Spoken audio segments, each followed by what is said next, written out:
हवलदार महेन्द्र विक्रम थामसाङज्यू यहाँका घर दैलोमा आएको छौं। आज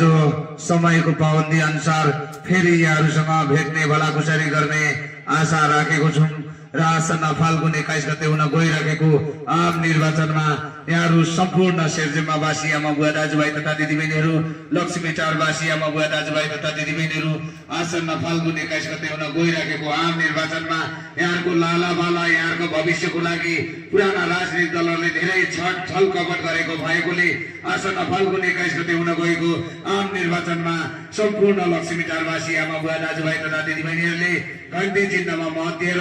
अत्याधिक बहुमतले विजय गराइदिन हार्दिक अनुरोध गर्न चाहन्छु भने परिवारी गुर्दुम बस्ने हाम्रो दाइहरूलाई भाइहरूलाई पनि हाम्रो राष्ट्रिय स्वतन्त्र पार्टीको घण्टी चिन्हमा मत दिएर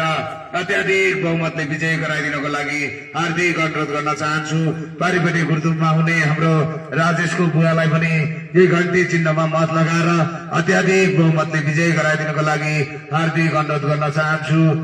धन्यवाद।